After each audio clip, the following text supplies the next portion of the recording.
The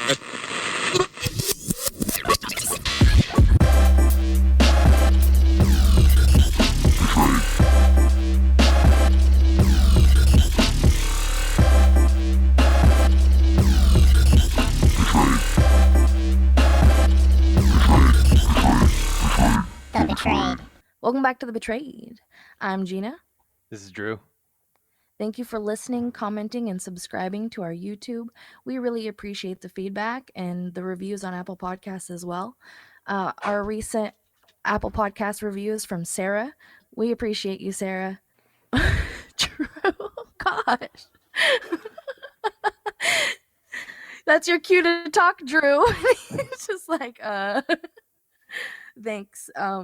We really do appreciate it, though. It means a lot, and it's really cool to see the feedback and the messages that I'm receiving. It's really great. I really enjoy talking with you guys, and I also would like to introduce a guest today. She's a wife, an aunt, a sister, and a hard worker, and overall just a strong woman. Her name's Stephanie Rodriguez. How are you?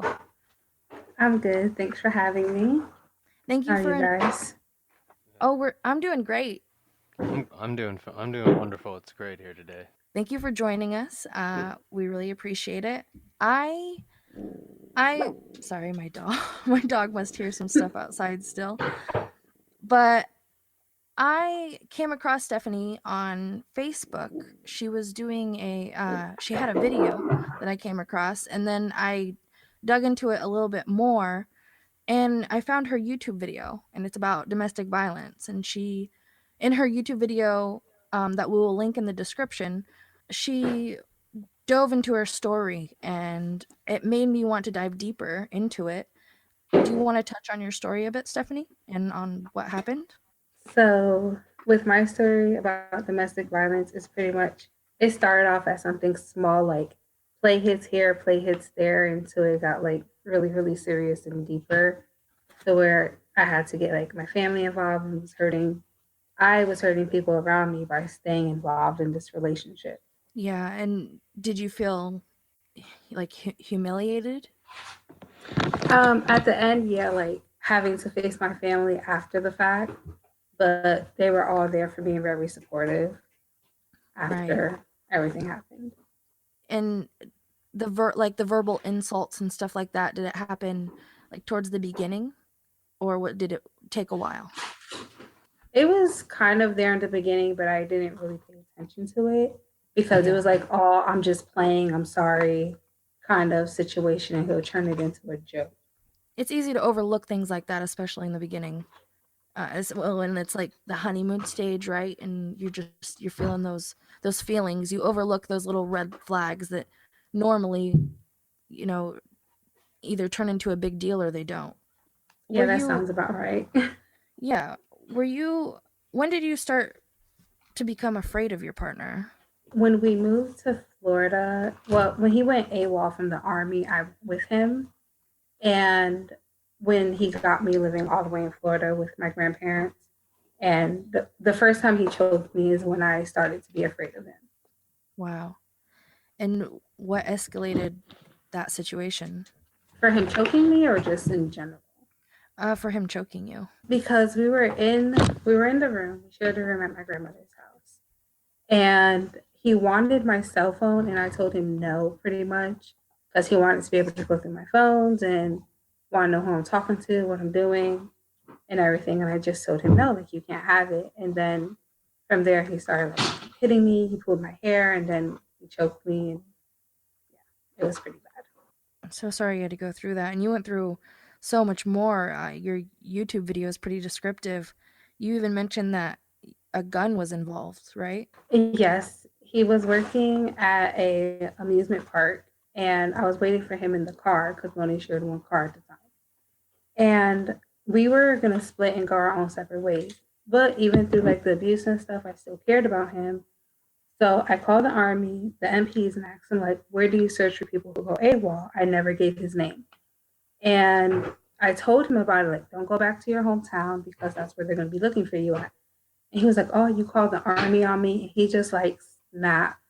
and he took my cell phone from me. Well, in order for him to get it, he slammed me on the concrete outside behind the hotel to get it, and then he called his ex-girlfriend, who he now has a child with, and he acted like he was going to hit me with his car when I got up to walk away, and told him I don't want to get in his car with him after he kept asking me. And I jumped behind. It was a sign because we're at Motel 6, and there's the sign there that says welcome to Motel 6.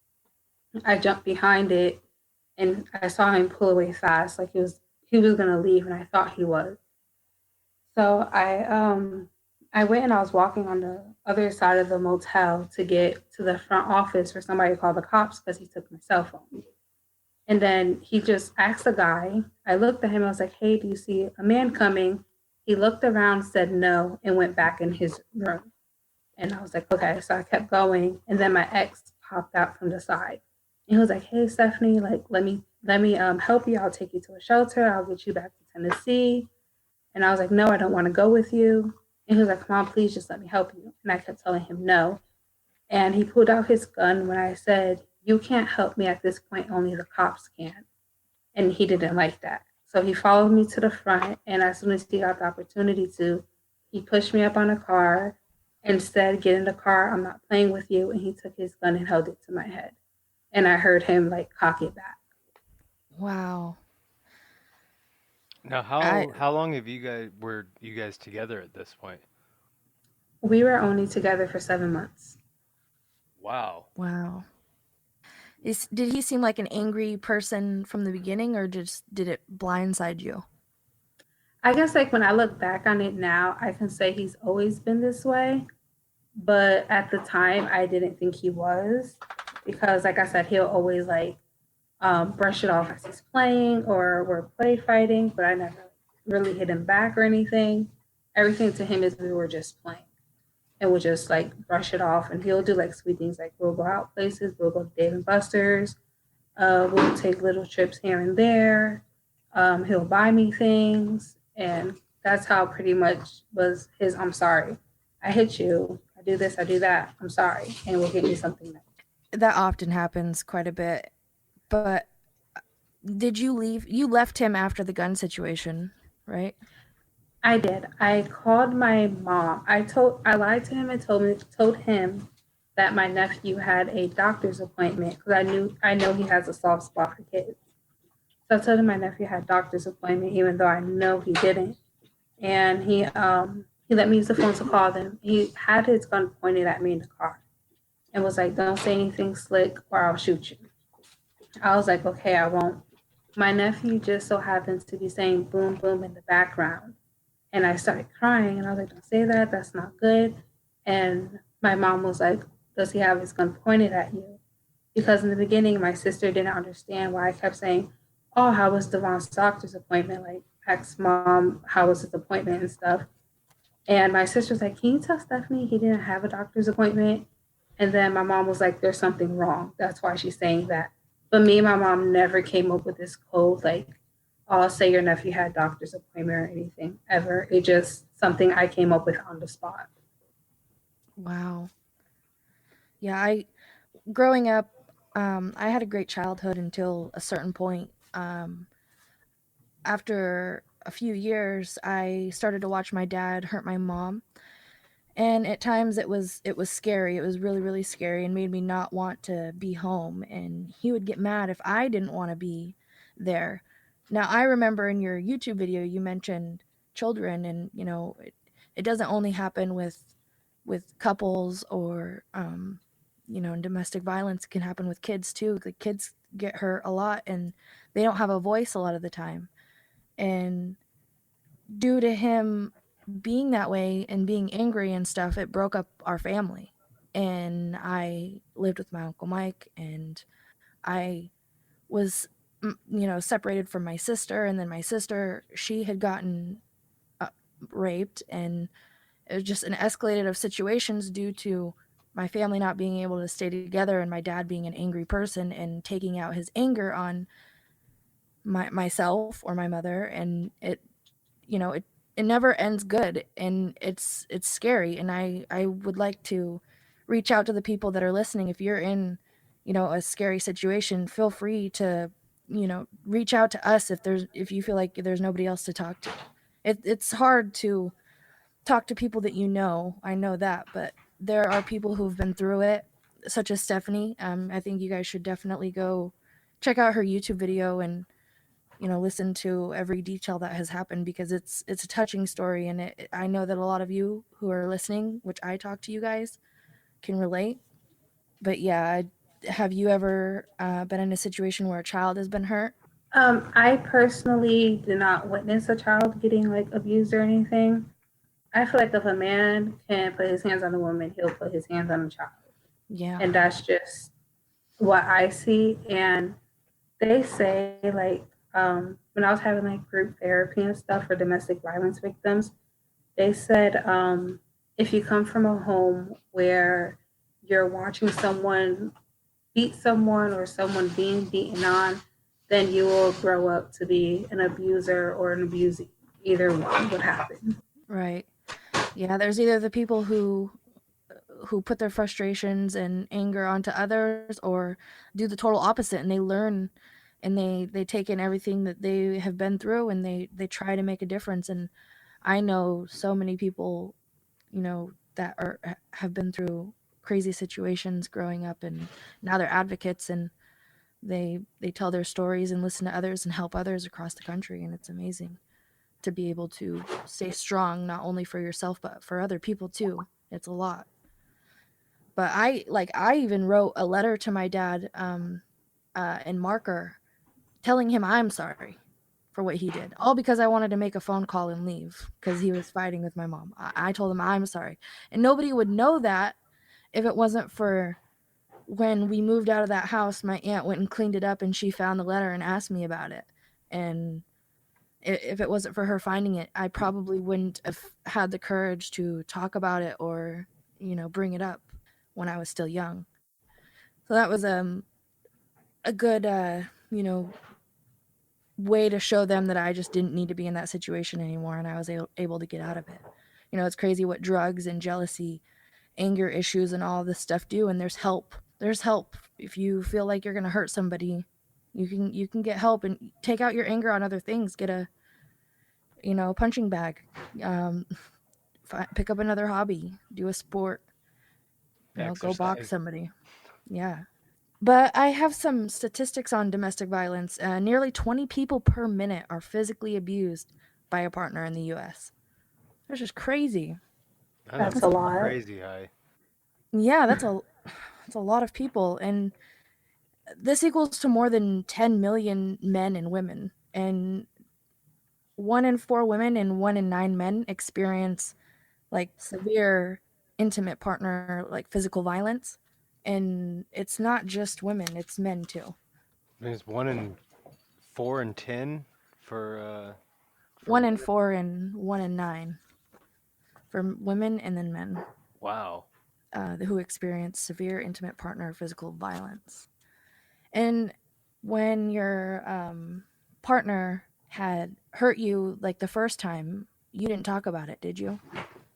I didn't. Yeah, you I kept it to didn't. yourself. There was one time when he squeezed my cheeks really hard, and like my teeth on the inside cut the inside of my mouth. So it kind of like was hurting for me like eat or drink anything. And I told my grandmother about it, and who then of course told my uncle, but nobody like really did anything to get me out of the situation, because they just like my grandmother talked to me, but she still allowed him, my partner at the time, to be in the house. Like she didn't tell him, "You're abusing my granddaughter, you have to go," or anything like that.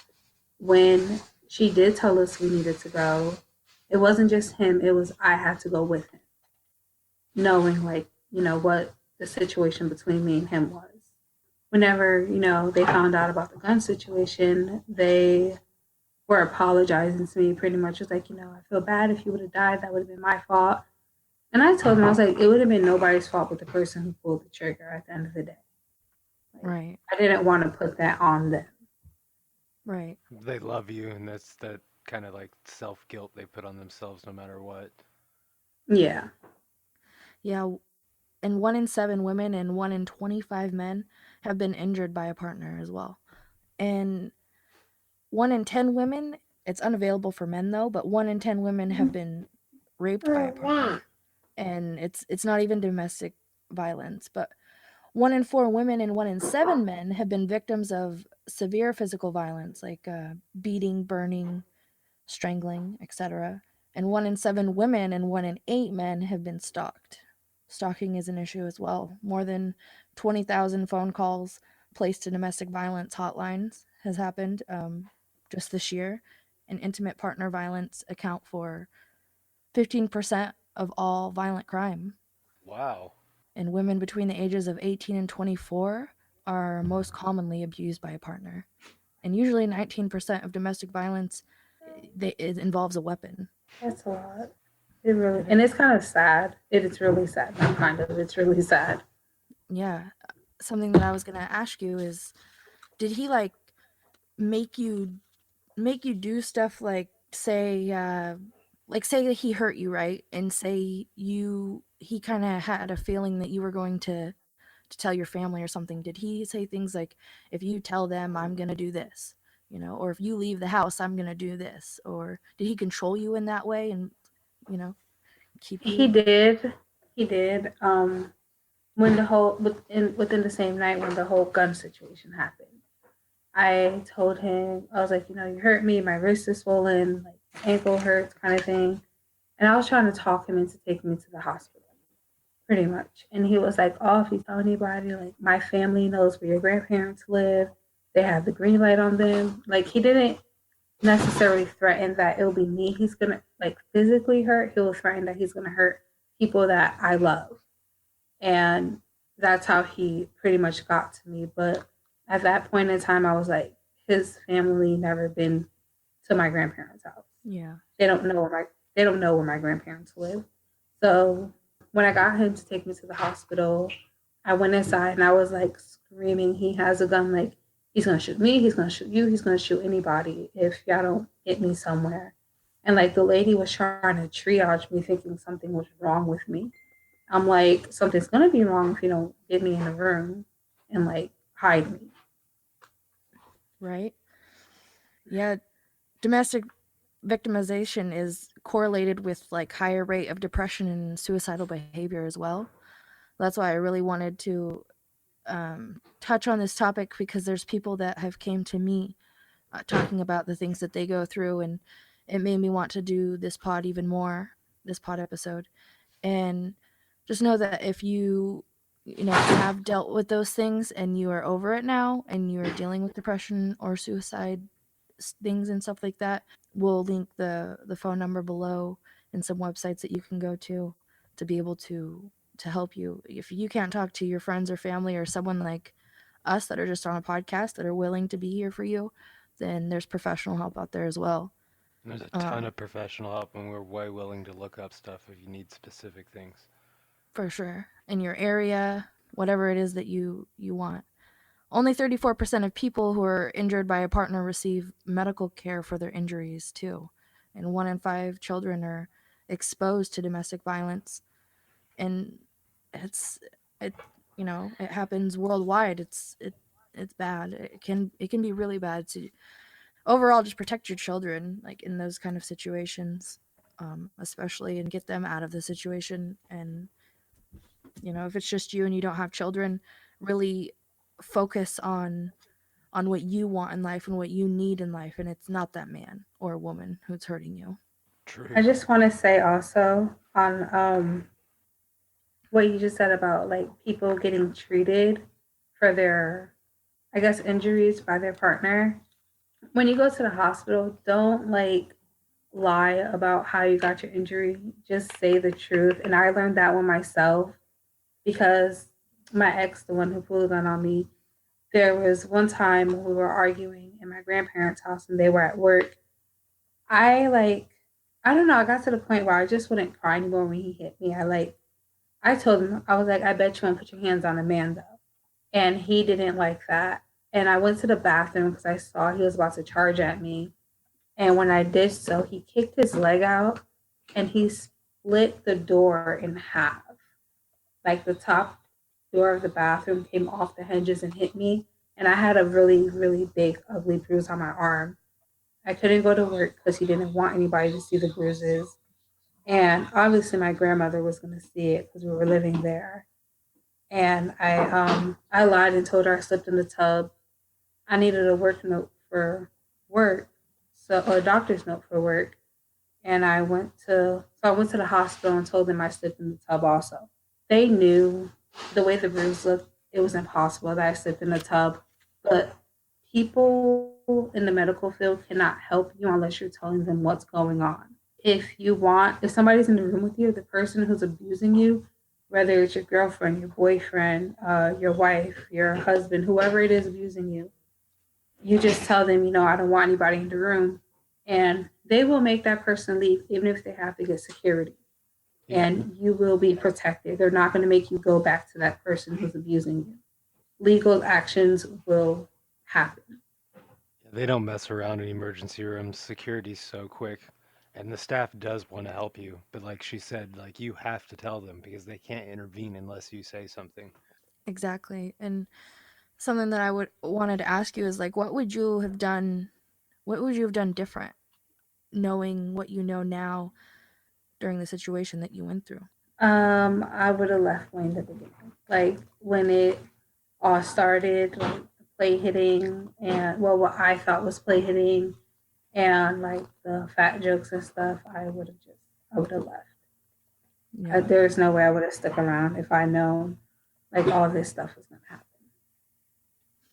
Do you know anyone personal who has been through similar situations as you? My best friend. She recently gone through something. You helped her through that?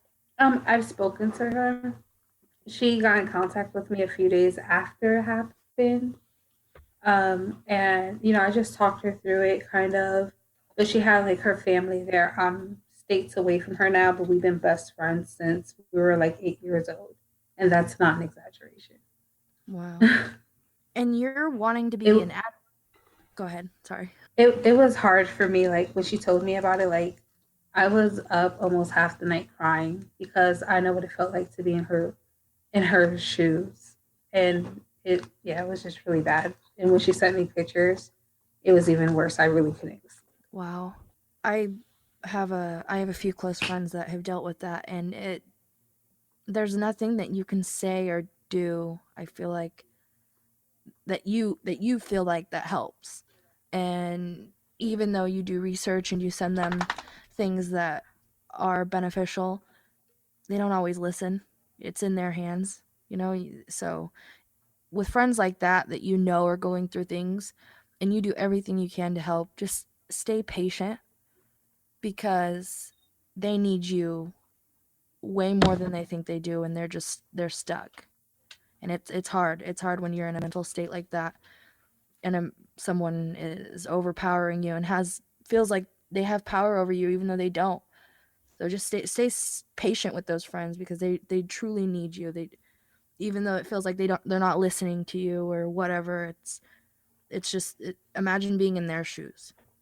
And more times than not, the abuser would kind of isolate you from your friends in a way and make you feel like I'm all you have. Like nobody else cares about you. Like, oh, remember when this or that happened? I was the only person there for you. That's really not the case. It's just your abuser is taking these people away from you in a way to where it looks like they're all you have. Exactly. And you're wanting to pursue being an advocate in this category, right? I do. What are the steps that you're taking to do that? Well, I have my YouTube channel and, I shared my story and I had a few people who reached out to me on Instagram and on Facebook. And I messaged them and I talked to them and I share my story with them and they share theirs with me. And I kind of try to tell them how they can go about getting away from that person and what they can, not necessarily where they can get the help from, but letting them know that there is help around them. They just have to take the steps. Nobody else can do it for them. Like where I live, there was a lady and I didn't know her through a hole in the wall. I just saw her, I guess, boyfriend. All I saw was a man trying to hit her with a weed whacker. And Wow. I pulled my car over and told her to get in my car. And she got in my car. I don't know this lady. I brought her to my house with everything she had with her. And I was willing to help her, like be in my home and everything. And she asked me to take her to a store. So I did. And she said she's going to wait for her son to get off so she could talk to him. I was like, okay, well, do you want me to wait around or anything? And she's like, no, it's fine. I'll be okay. I was like, okay. And I told her I'll be back in an hour. I came back and she was gone. And she never had a son who worked there. She wanted to go back to her abuser. Wow. Wow. Yeah. And That's I've deep. never seen her again to this day. It's really sad. It's one of those, you hope she got help, but probably stuck in that same toxic relationship. Yeah, like I drove around like for a few weeks, like looking for her to see if I happened to see her.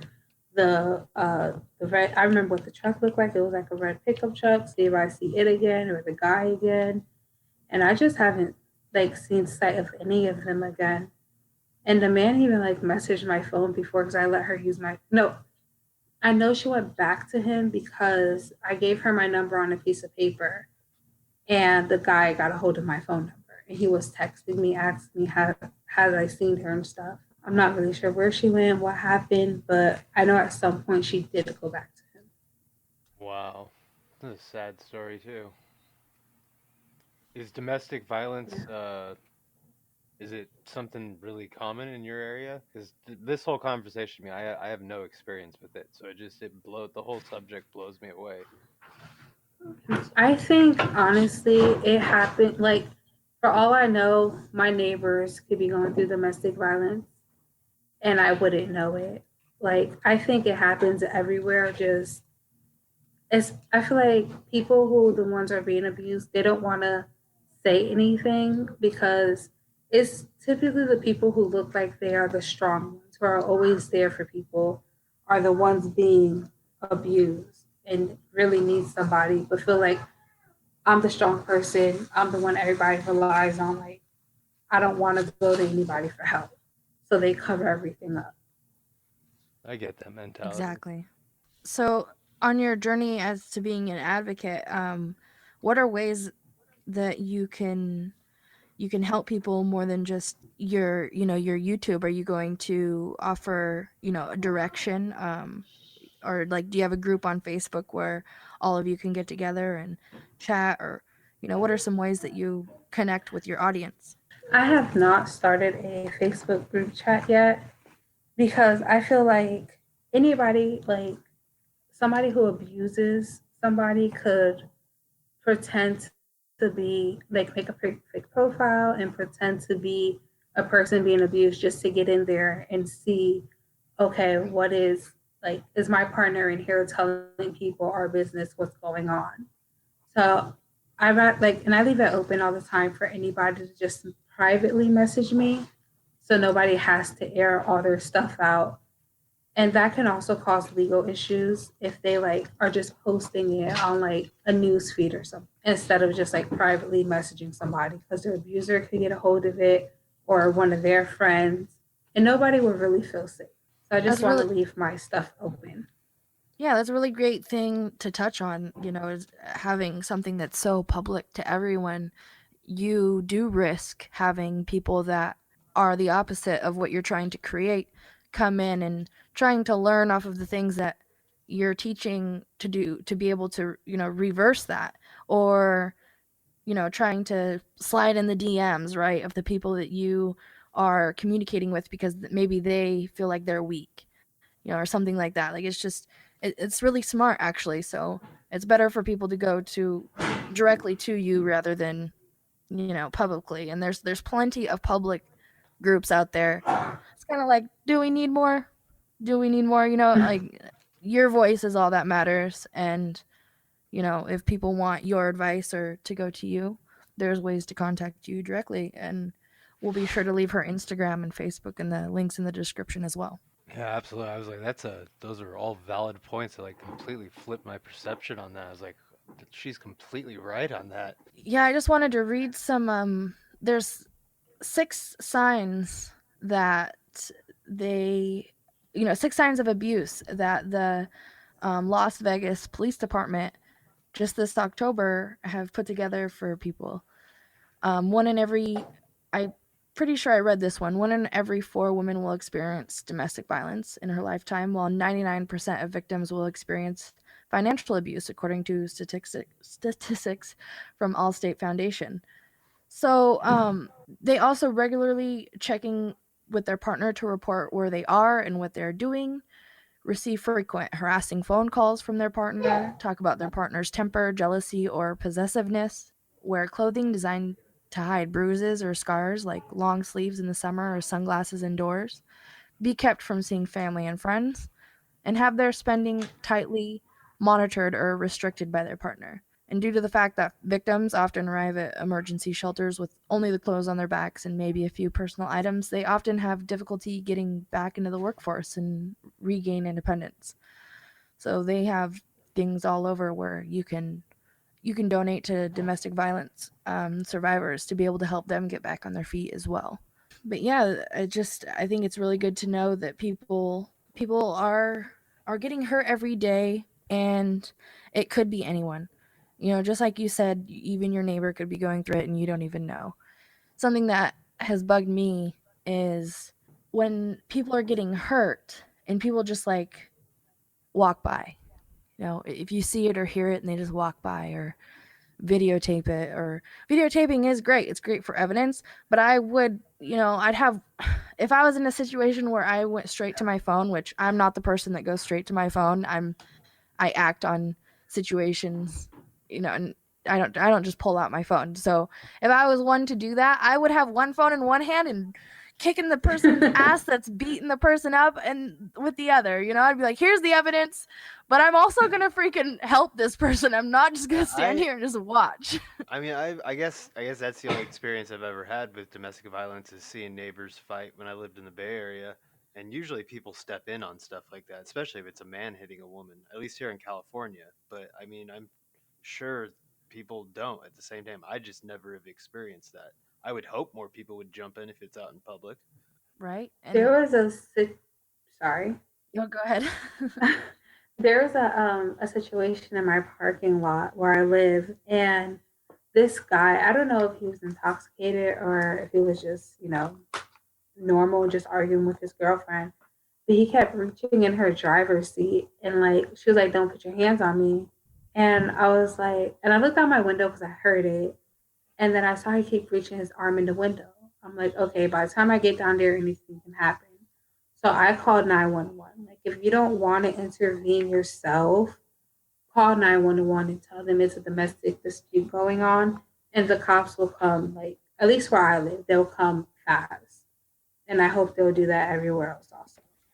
Yeah, I hope so too. Something that's also good to look up in your area is there's a lot of people that are having community service organizations, especially in October events for domestic violence awareness. Somewhere specifically, that I had one recently was in Niagara Falls, and they had a march against domestic violence, and they hung purple ribbons on trees to show support for victims.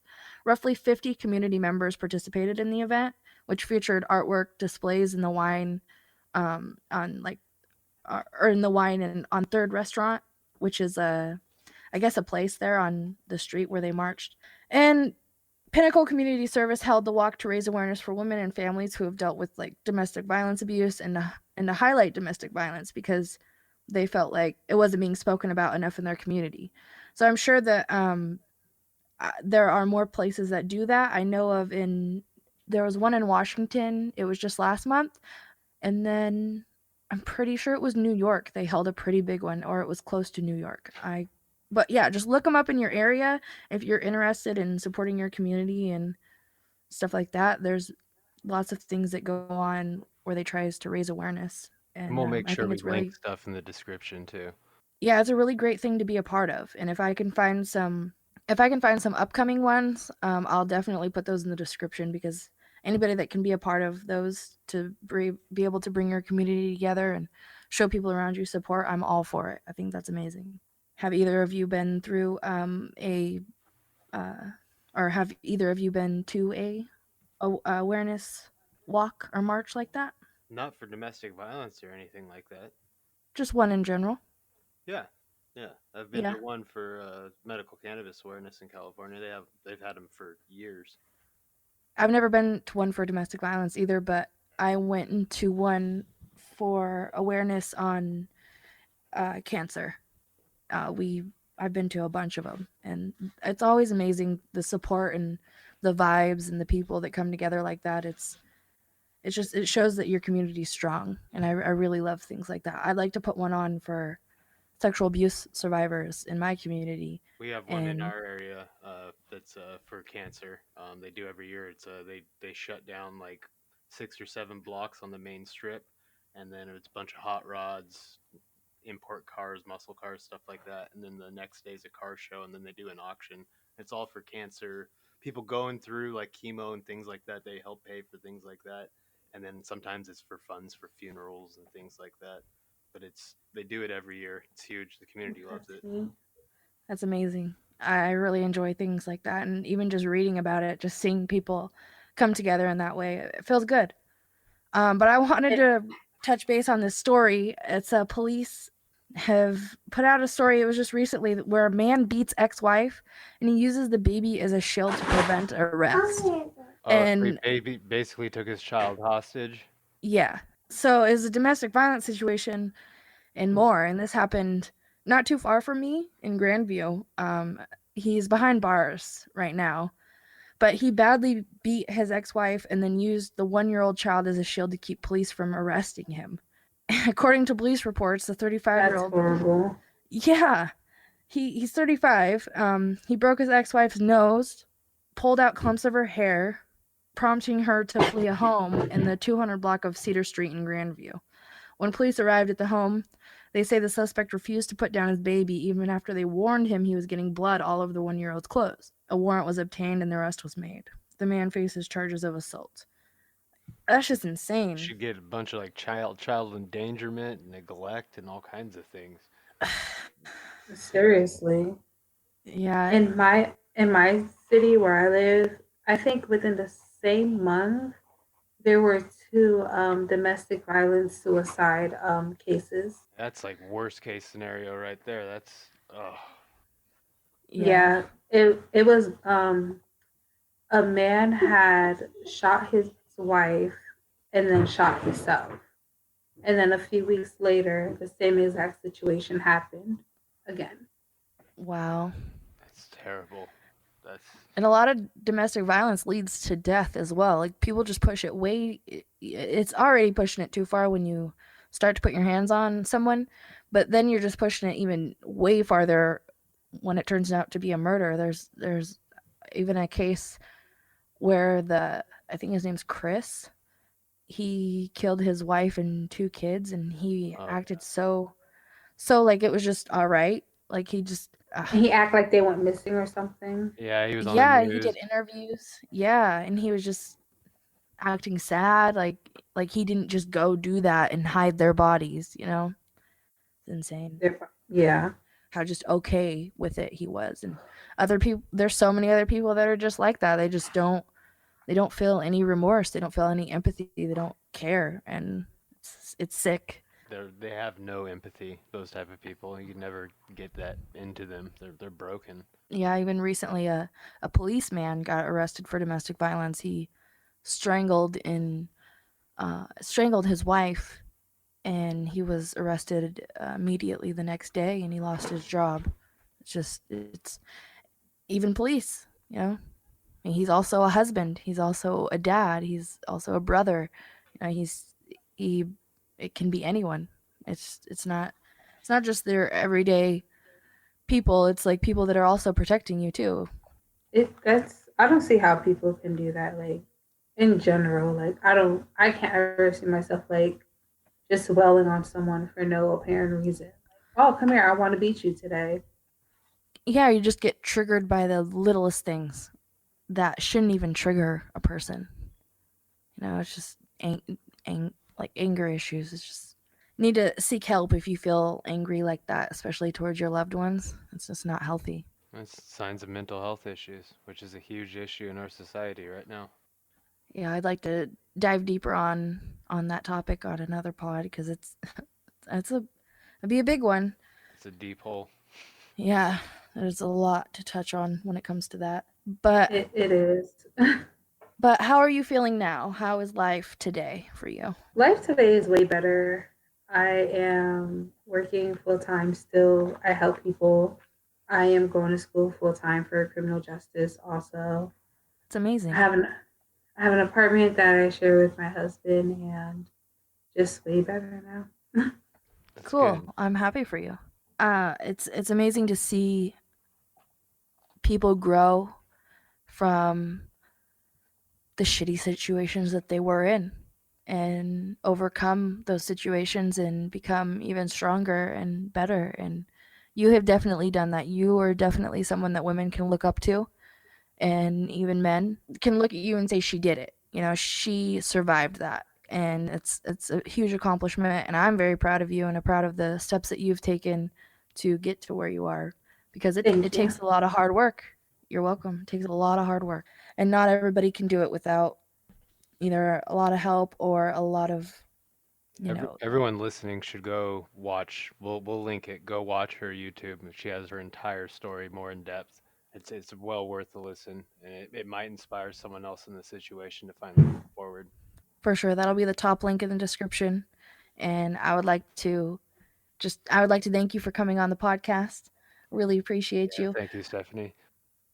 I think Thank y'all for having me.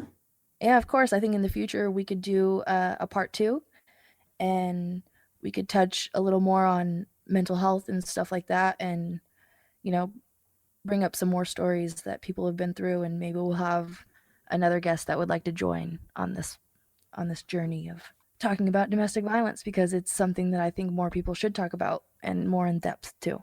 Absolutely.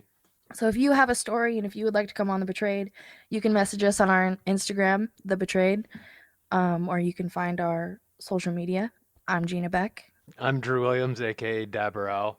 and I'd like to thank you for listening, commenting, subscribing, and leaving reviews on Apple Podcasts. Thank you for Stephanie for coming on, and everybody enjoy the rest of your day. Banana Cats. Banana Cats. Much love, fam. Peace.